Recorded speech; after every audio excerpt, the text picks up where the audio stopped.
Hello students, তোমরা সবাই কেমন আছো? আশা করছি তোমরা সবাই ভালো আছো। আজকের ক্লাসে আমরা জানবো নদীর বিভিন্ন গতিপথ সম্পর্কে। উৎস থেকে মোহনা অঞ্চল পর্যন্ত নদীর গতিপথের ঢাল, নদীতে জলপ্রবাহের পরিমাণ এবং নদীর ক্ষয় কাজ, বহন কাজ এবং সঞ্চয় কাজের উপর ভিত্তি করে নদীর গতিপথকে আমরা তিনটি ভাগে ভাগ করতে পারি। সেটি হলো, এক নম্বর হচ্ছে উচ্চ গতি বা পার্বত্য প্রবাহ, যেটি উৎস অঞ্চল থেকে সমভূমির আগে পর্যন্ত নদী প্রবাহ পথকে বলা হয়। নেক্সট হচ্ছে মধ্যগতি বা সমভূমি প্রবাহ। সেটি কোনটা? সেটি হচ্ছে সমভূমির ওপর দিয়ে নদী যখন বহন কাজে ব্যস্ত থাকে, নদী যখন এঁকে মেঁকে প্রবাহিত হয়, তখন সেই প্রবাহকে বলা হয় মধ্যগতি বা সমভূমি প্রবাহ।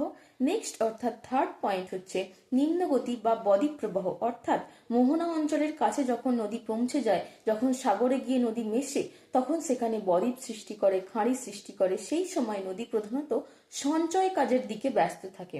এর ফলে সৃষ্টি হয় সুপ্রশস্ত উপত্যকা এবং অগভীর উপত্যকা সৃষ্টি হয়।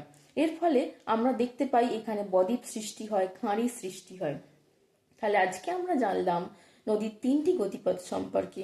তোমরা যদি ডিটেলস ভিডিও কেউ দেখতে চাও, তাহলে এই ভিডিওর ডিসক্রিপশন বক্সে দেওয়া লিঙ্কে ক্লিক করে তোমরা ডিটেলস ভিডিওটি দেখে নিতে পারো। Thank you.